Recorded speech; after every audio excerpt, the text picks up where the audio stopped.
Hello, and welcome to Shades of Pleasure, a podcast celebrating pleasure, sexuality, and the vibrant, inclusive spectrum of love, gender, and relationships. I'm your host, Mo, and with me are my co-hosts, Melissa, Wayne, and Kelly. And together we hope to dismantle tropes that no longer suit us and change the narrative towards more authentic living.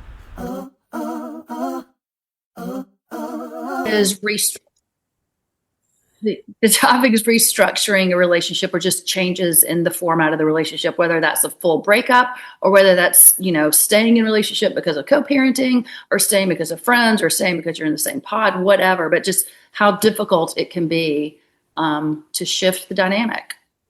Yeah, especially after long-term relationship. I mean, it can be difficult at any point, I guess, in any relationship. But I know, especially like after long-term relationships, I've had several clients actually come in and, came in for couples therapy where we're trying to, help them in their relationship. And then it turned out that we had to kind of pivot and refocus our work around, the changes in the relationship, the structure changes in the structuring of the relationship, which, side note, is a whole nother topic in and of itself of like, just a quick little blip about that of like couples therapy. I think maybe the assumption thinking that like our role is to help keep the relationship together and going, but it's not always the case. And sometimes it is about, helping them to end the relationship or change it in some kind of way. So, yeah. And I've experienced several of that. Yeah. And I think it's rare that people are exactly on the same page. Oftentimes it can be that one would like to stay in the relationship, the other one wouldn't. And like maybe they feel betrayed, even if there were no like major indiscretions, that just it's a lot of complicated feelings to have to navigate at once. Mm-hmm. Yeah. I think especially like restructuring is something that I love to focus on because I do work with a lot of long-term couples who come in and like, in long-term relationships, things are constantly shifting. And if we resist the change, right, it makes it harder. But there's always one person that's more resistant to it than the other, right? The person that's initiating the change versus the person that feels like they're along for the ride. I think that's what you're talking about. Like there's always like this sort of like imbalance, which I think is what becomes our role is like helping them see the other side's perspective a lot of times. That's such a good point, Mo, about the resisting. Go ahead. Well, Kelly, Mo, how, like, in your experience, I mean, how would somebody kind of tell the difference between resisting and then, or just like, I mean, feeling the pain of the changes or whatnot, like what's considered resisting versus, I think some people might just feel like, I just don't want this. This is painful. This is hard. And versus like, I don't know. Does you understand my question? Yeah, I think so. Like, I think that's what resistance is I don't want it. Or, like maybe there's like defensiveness showing up in the session, pushback around ideas on how this can be helpful. Digging their heels in the mud around like, again, a lot around fear and pain. Like this is too hard. Because change is hard. And we did an episode a few weeks ago where we talked about homeostasis. And homeostasis can often, right, keep couples stuck because that's a system that is already working. It's safe. It feels comfortable. Mm-hmm. Comfortable in quotes because obviously one person, the one that's wanting more change, is experiencing some discomfort. Even though there's a homeostasis, someone's feeling discomfort, hence wanting the change. Yeah. But, I think a lot of times people will feel betrayed because, you meet someone, you get into a relationship with them, you're with them for a very long time, maybe. And that entire time you're building, presumably towards some shared goals, some shared ideas, and you're investing a lot. And then all of a sudden the other person's like, no, we're going to sever that. And then just in one conversation, it's supposed to be, hold on, we have to look at this very differently. So, I definitely, one of the things I found is helping people not only mourn the loss of the relationship, but also mourn the loss of that future that they were building together and how they thought things were going to be. And people can get very angry. Like maybe somebody helped somebody else get through school. Maybe it was promised that we were going to have kids, and now you're getting to the end of childbearing age. Like there's a lot of investment. And so for someone to say, you know what, I'm going to cut my losses and bounce, that can be really painful. And I think people get really angry and feel betrayed. And those are very difficult emotions to deal with. Ooh, I felt that one. Yeah. Yeah. I feel for that. Yeah. The betrayal, the investment that we put in for many years, and the betrayal, and how it can often seem, like you said, in one conversation, it can seem like all of a sudden, this kind of, this like out of nowhere, it just hit you, and there's now this change, and it doesn't often happen that way though. Like, Yeah. Well, yeah, but it feels all of a sudden, but I think usually it's kind of a progressive thing. I think yeah, but there is the one determining conversation of, well, Yeah. yes, I really have decided I want to be Right. out. Here's the other thing. I kind of feel like oftentimes the person that's ending it, they're at the end of the end, and the person who's being broken up with is at the beginning of the end. And so you got two different people. You got people in two different places. Yeah. You've got one person that's either been out to lunch and doesn't really know, is like, what the hell's going on? I had no idea you felt this way. Either they've been out to lunch or they haven't been listening, right? Or they've been in denial, right? Or the other person hasn't been honest, right? They haven't been straight up and saying, like, I'm not happy, this isn't working. They haven't initiated those conversations. Instead, they've sort of let it go on unspoken, and then all of a sudden they're upset, right? Yeah. There's so many different dynamics, though, as I'm thinking about it, because I also know of a couple that were very, they worked at it. They worked at it really hard.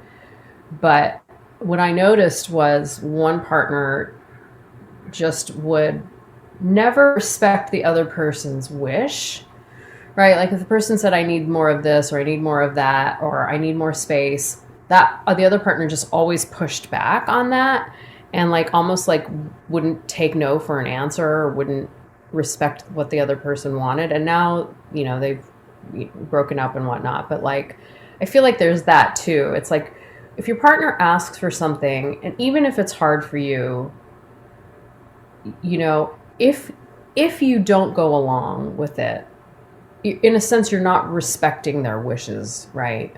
If you're in a place where you're like, nope, I can't accept that. I don't believe that our relationship needs to do that, or you don't want this in the way that I want it, so I'm going to punish you, or whatever they're doing. It's a form of disrespect, right? If one person is clear and says, I want this way in the relationship, or I need more space, or I'm feeling this and that, and the other person pushes back on it, to me that feels disrespectful, right? I don't know. But there's not an easy answer. I'm tangenting. No, but I mean, there's not an easy answer to that, right? Because then if someone is not wanting to do it or doesn't think the relationship can go there, then are they going against their values or what they want or what they need? So then it comes the really difficult place of, well, where do we land on this? Yeah. I think trying to figure out where do they both connect at, right? Because it sounds like both of them maybe connect around, going back to something we talked about before, is fear, right? We can connect on that in that fear aspect of it, because I'm afraid of change, and the person who probably is initiating the change is still afraid of change as well. So can we connect there? Maybe like let's kind of like try to meet there. What are we both feeling fearful about? What are we both feeling, is happening or going on? And if we can kind of have that conversation, maybe that can start to disarm the conversation around where we're both landing or may land at, actually. Yeah. Well, and to keep this in the scope of relationship shifting, I think you could use that too. If they were having difficulty in the decoupling, right? or just, I mean, just, it's about shifting the relationship outside of what the homeostasis is, outside of what the norm is, outside of what safe feels like. Even if it's kind of toxic or unhealthy, it's still comfortable because it's how it's been. Yeah. And it's a lot of effort and Yeah. emotional labor to change it to something else. And there can be a lot of mourning coming along with it if it's going to end. If the change is slow and incremental, obviously that's a lot easier versus like a complete severing out of the blue can be really hard. I think also the length of the relationship and the age of the partners makes a big difference. Like younger partners are maybe more likely to bounce back than older partners. Like I don't really know, Yeah, then throw on the layer that we talked about earlier of like, having children together or any other kind of responsibilities, I guess that brings up the question of like, do we have a certain level of obligation or responsibility, to the relationship, to our partners, to our families? That fine line between like, I guess taking care of yourself, but also considering the people who are impacted and affected by it. So it's not easy. There is no easy answer on that. Yeah. And also trying to figure out like what is the relationship shifting to? Like, can we be friends? Are we still wanting some sort of relationship? Because that can feel a lot easier than just complete severance and now this person's not in your life anymore. There's no contact, there's no connection. But we can kind of figure out a space to where again we can still have something can feel a lot easier, I feel like, than just not have anything. For some people, I think that's what I think for Yeah. the person who doesn't want the breakup, I think that can be even more painful. I mean, I'm pretty good at staying friends with my exes, and I definitely need some cool down time. Like I need to get used to not being in contact with you all the time. I need to get used to us not being a we, right? I need some time, and then once things have kind of settled down, then maybe pick the friendship back up. But Yeah. because it's hard on both people, right? Like the one being broken up with feels rejection and maybe it could potentially be bitter and is thinking about all the effort they've put in. But I think it's difficult for the person doing the breaking up too, because they have to question, is this the right choice? Is this not the right choice? Am I going to regret this? They've got a little more agency. And then the one being broken up with simply has to deal with I say simply, but has to deal with all the feelings that come with being broken up with. But the other one doing it, I think it's just hard. It's just hard. Ending relationships or shifting relationships, it's just difficult. It's very painful. Yeah, I often talk about how I think that in our culture we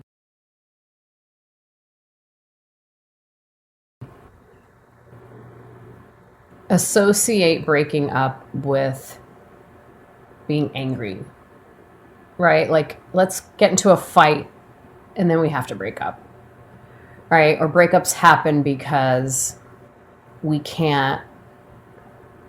disagree on something or like it hurts too much. And I think that is like like in our culture, it has to get so bad before we break up, right? No other choice. Right, like there's no other choice. But what if we were more conscientious about it and like I think that there's a lot of pressure to stay together, right? To stay together at all costs, no matter what. That is the equivalent of success in our culture, right? If you break up, you failed. And we put a lot of pressure on ourselves and on each other to, well, we got to stick together. And I think like that's what I like about the whole conscious uncoupling, is that, this isn't working for me, or this doesn't feel in alignment with where I want to go and what I want for myself. And I'd love to shift it, like kind of like what Wayne was saying, like, and we can use the tools that we have for like polyamory, like the relationship anarchy smorgasbord, like I don't know if I want to still have a romantic connection with you. You know, what if we're just friends and sexual, but I live somewhere else and blah. You know, like when we do restructuring, I think using tools like that can be helpful. Like, let's look at what is working. What do you love about this relationship? If you could keep a few things and then restructure the other things, what would be those things that we would keep? Because we've conflated sex and romance and long term and having babies. Like, we've conflated all of those things that are for the relationship escalator into one person, right? Like, what if we said, hey, I love you. We have really great chemistry on these things. We share finances. We have kids. You're my best friend. And maybe we even share a house together. But I no longer feel romantic and I no longer feel sexual. Or maybe I still feel sexual, but I don't feel romantic, you know? Or maybe I just want sex with you and I'm going to go over here and do all this other stuff that I need to do with my life. Like, what if we looked at it from that perspective of, with that person, we can have the relationship that works. I think that's what I was speaking to earlier when I was saying, you know, having that amicable, you know, like kind of like decoupling, you know, or split. And I think that, to your point, what you said is that when I think about culturally, though, I don't think we have the greatest support system around that, right? Because a lot of people don't understand it. It could be deemed as weird, like, oh, y'all still having sex, you know, and I think that we don't have the proper support around shifting relationships and what they can actually look like opposed to what they're supposed to look like culturally. Like, when you break up somebody, you're supposed to be done with them. You know, you got your team that root for you, like, yeah, forget that person over there, we don't like them, or you know, whatever the case may be, instead of having that support system in the sense of like, look, I support you guys in whatever way you guys want to be, because we're all still like friends, or we're still, you know, okay, or whatever the case may be. And I think that if we can just kind of like reshift the way we think about breakups and support systems, I think that that would be so helpful to breakups, you know, like, you know, just having that great support system. Yeah. Just being able to have these conversations, just to be able to be asked these questions or have the questions asked. Like, I wish we would have mentors. I mean, I guess we do through therapists and coaches, but I guess I just mean on a bigger, on a larger scale, kind of like our education system. I wish that we had, like, you know, just more parenting and relationship guidance and mentoring and, you know, Well, we live in education. such a narrow sort of like realm when it comes to relationships. Like, we've been relegated to one family households, right? The nuclear family. We've talked about this so much. I sometimes feel like here I go again. But we've been relegated to single family homes, right? One family per home. So there is like a overarching macro structure that forces us into this role, right? And to think outside of the role, even like this kind of like parallels very much with our non-monogamy stuff. Even to think outside of those roles is so hard for people, right? So your partner comes to you and is like, I'm not happy with the way things are. We immediately go into panic mode but we have this house together with these kids, and everybody on our block and our street and everybody in the world that we know has a house with the kids, and the, you know, like, this doesn't compute. This does not compute. Like, what? You want to take your romance elsewhere and you still want, like, what? It doesn't compute. But it also, like, when we're looking at the history, like historical human nature, you know, prior to the Industrial Revolution, blah, blah, blah, blah, blah. Like, this is not how humans are supposed to be living. Like, this is not human nature. We're not supposed to be relegated to single family homes, right? So, yeah, prior to the Industrial Revolution. Right. But then let's bring this back to like how we would work with clients. And yes, this does bring up homeostasis. They've got the homeostasis, they got the way that they've been functioning, and one or more people are unhappy with how it's going. And so to be able to sort of blow that up and then very mindfully and deliberately build back what you do want, while having while having a parallel process of dealing with all the hard emotions that go with it. Like, that's really, I think that's a really beautiful thing that we get to do, that we get to walk people through. Okay, what would work for you? How can we get some of your needs met? Like Wayne said, what are the things that have been working, and what's it going to look like to change these others? And that's something that you can go through systematically and talk about all the different pieces of your life, because it may look different. Like maybe one person works out of town 1 week out of the month every year. Anyway, there's all these different ways to look at it, right? And so to really lay out, how does your relationship work? What are all the components of it? And let's start breaking it out for what's working, what isn't working. For the ones that aren't working, how are we going to shift it so it does? And just systematically go through there and help people have those difficult conversations.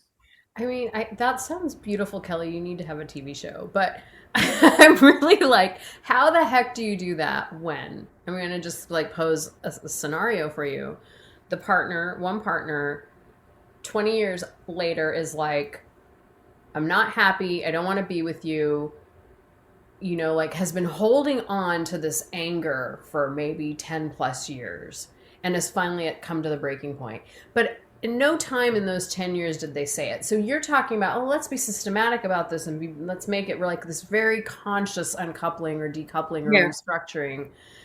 When there's one person that's like 1 foot out the door, I don't fucking care. Right. Yeah. And those are the people that are like consistently in my office. They've waited until the very last minute.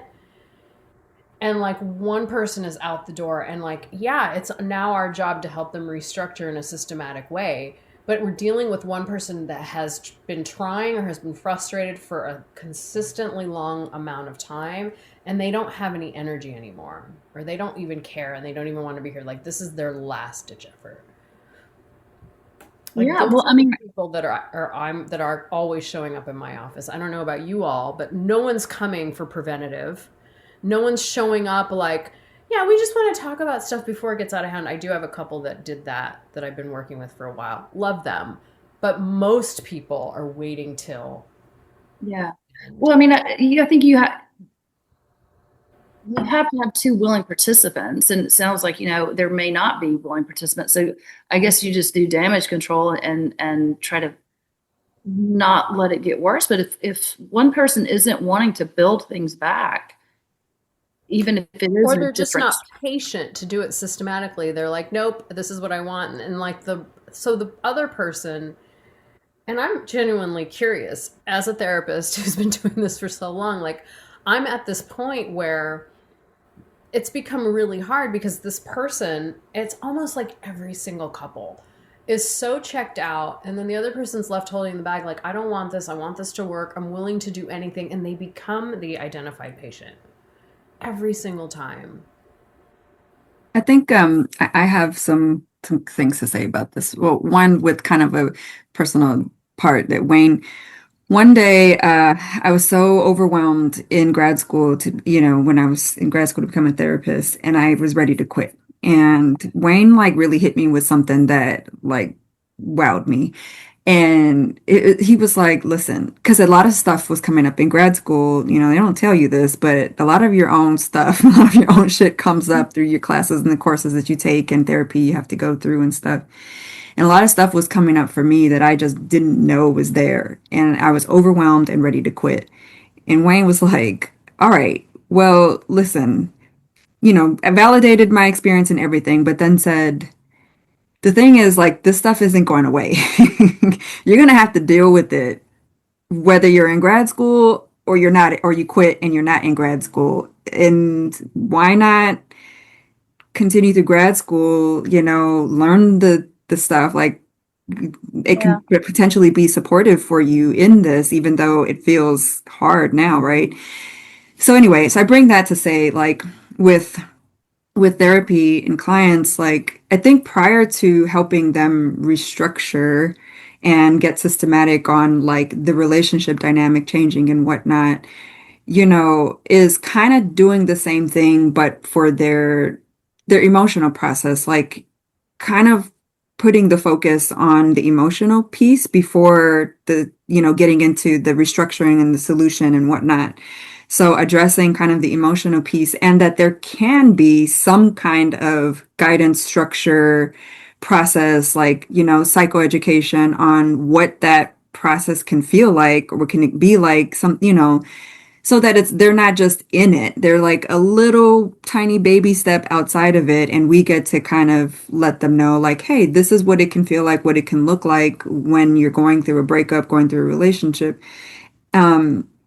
And also that ultimately they have a choice, and either you go through the pain, you can go through the pain by yourself, or you can go through the pain together.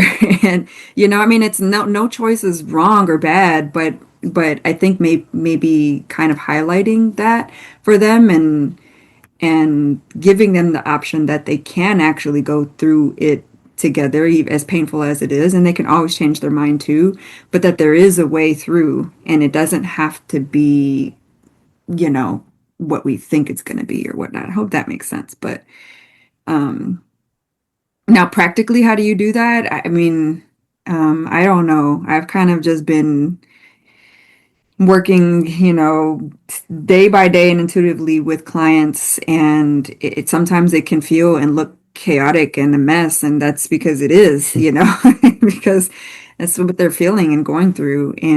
But I have had clients, like, if they can, every day, like, we check in, like, why are you here? Why do you want to be here? And I think ultimately they both end up saying that they really do love and care for each other, despite them being hurt, feeling betrayed, all this stuff. They really do love and care for each other. And, they want to, I don't know, they just want a better option.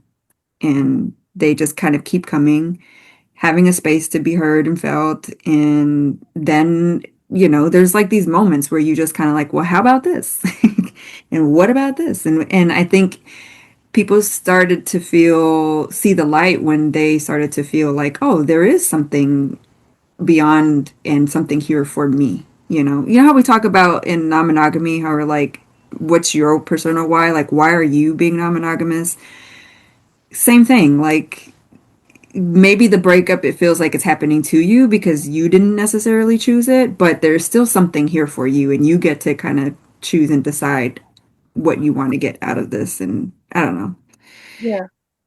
No, I think that's great. But I know what Mo's talking about, and I think it brings up like one of the most difficult things for people to deal with, which is resentment. Like if they're coming at the bitter end, and one person just has all this stuff, the resentment that's a roadblock in a lot of ways. And I don't know of some surefire way to either help their partner reassure them, or how to help soothe them. Like, resentment is just a really, really tough thing to deal with. Yeah, I don't think that there is a surefire way, but I know, like, when we talked about resentment, I had mentioned this perspective of, like, I feel like a more empowering perspective of resentment, where it's like, instead of, oh, you did this to me, I'm resentful because of the way that you did or did not show up for me. It's more like, well, this is also the way that I did or did not show up for myself. And kind of, I don't know. Again, yes, the breakup is happening to you, or you feel like, you have to break up or whatever, but there still can be something in it for you. That resentment, for me, kind of is like, there can be something here for you in this. And what can that be for you? What would you like it to be for you? Like, what can you control? Where do you feel where, instead of focusing on the disempowerment, like, where do you feel empowered? I don't know. I guess Mo kind of has me thinking and sort of in the other direction. And I'm thinking, like, how many like bitter, horrible, like, divorce stories I know about. And just when people are just so eaten. And it's funny, I'll use the phrase sometimes, it feels like you're drinking the poison, expecting the other person to die. Like, the person will be so bitter, so angry, and they're so wrapped up in that. It's like the other person's just moving along. You're over here drinking all this poison, and it's not hurting them. It's hurting you. And, I think it's just a slow process of trying to help get through there. And I don't know, like, it doesn't always work. And both people aren't always willing to systematically go through and break it down and rebuild it. That's the Yeah. thing about conscious uncoupling too, is that I think the systematic process or the process doesn't have to be done together, but there can still be a process, and you can go through the conscious uncoupling process by yourself with yourself. It reminds me of this, Mo, when I used to do they put the descriptions on the sex talk Mhm. YouTube thing for you. There was one that stood out to me, and it was like talking about breakups, and and sometimes, like, yeah, we just need to clear cut, like, we cannot have contact with it, but like you said, Kelly, we just need that space. We cannot do the work or any connection or whatever with that person, and we might just need that space to be in, feel the resentment, all of that, before we can get to any kind of, I don't know, positive Resolution. change or solutions. Yeah.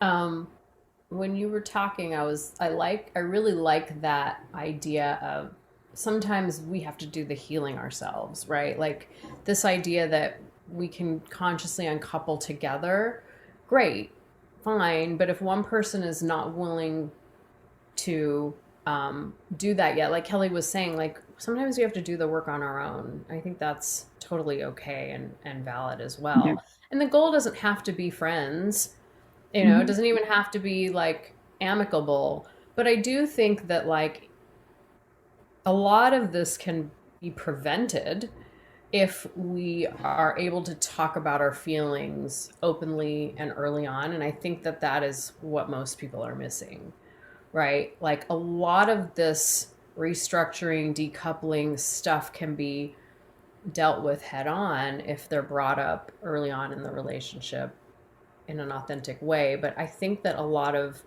people are missing that tool and or skill on and or even like safety, right? To be able to say things to their partner. Mhm. So, and that right there, that is the thing, right? If that can be used in so many ways, if people were to have that tool right there alone, can shift so many dynamics in relationships, so much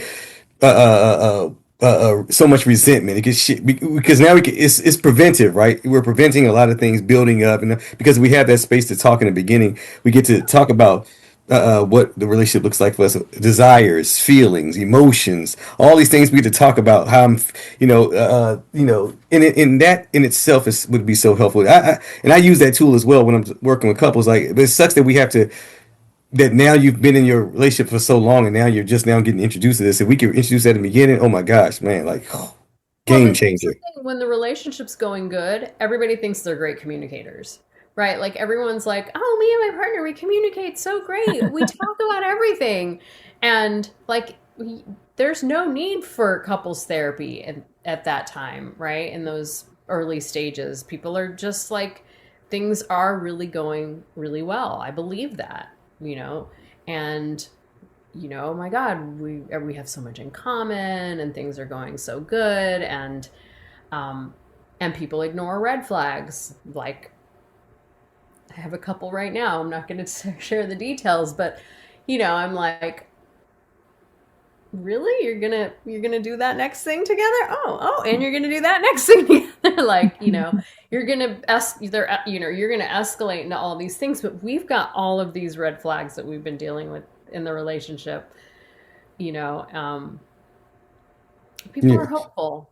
yeah. People want I've to been believe that the relationship's going to work out, and I just want to say, like, newsflash, it's not going to just work out. You are going Yeah. to have to work at yeah. it.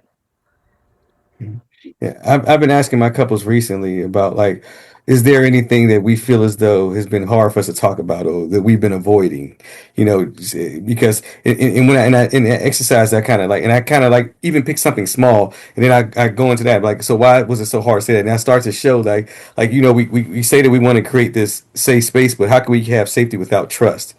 Right? We have to create this level of trust before we can create this safe space.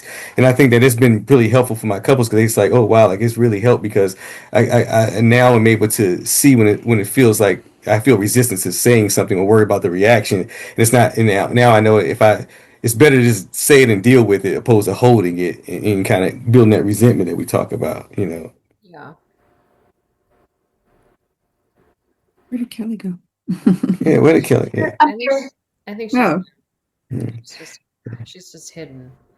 What I do walk away with today is that I think that we're able to, if someone can hear this, they'll hear that there are many different ways to decouple or shift relationships, and not just this way that everyone says, like we have, oh yeah, like you guys were talking about, like, yeah, we're angry, so or you did this thing to me, and it's like, it doesn't have to be that way. That's this old way of thinking, and right now we have so many more options, and can be more communicative in a way of expressing ourselves. So, like, yeah, hey guys, we have options. There's more than just two ways.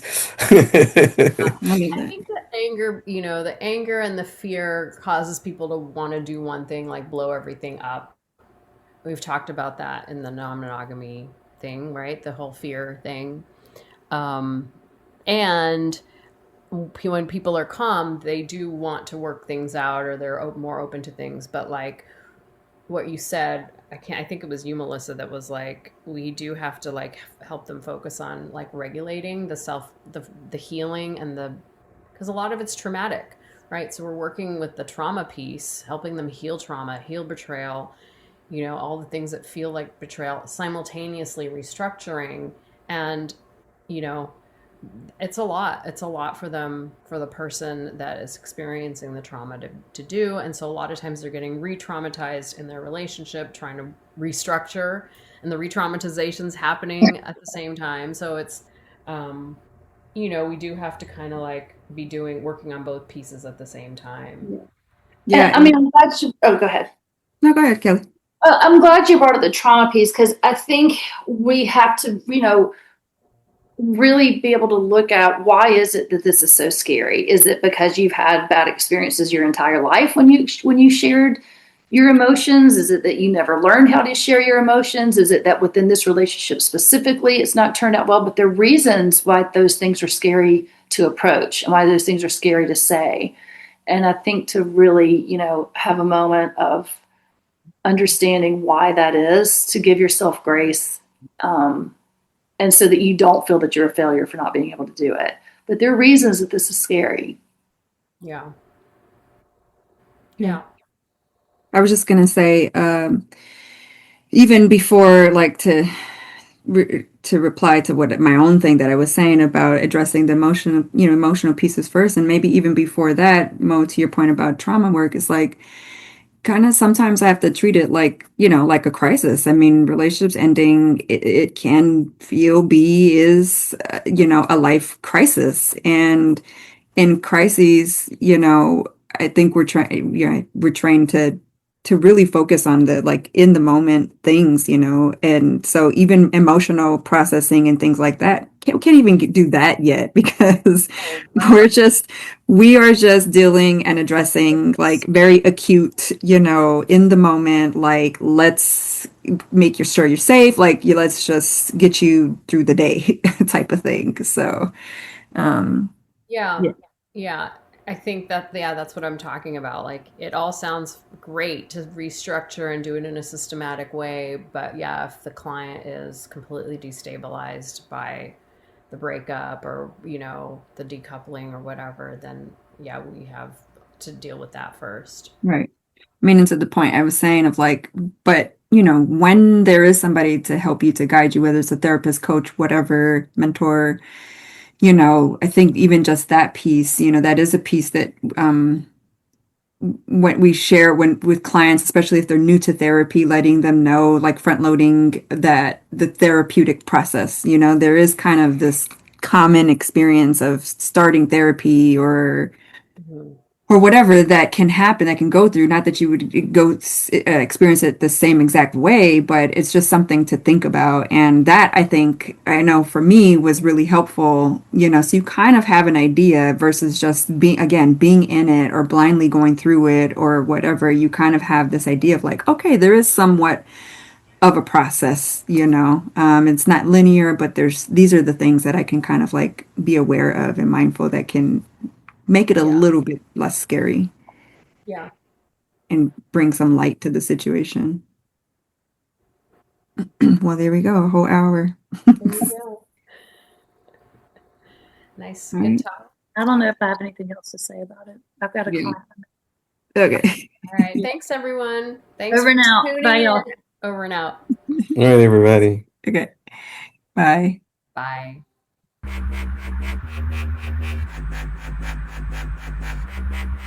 Thank you for listening.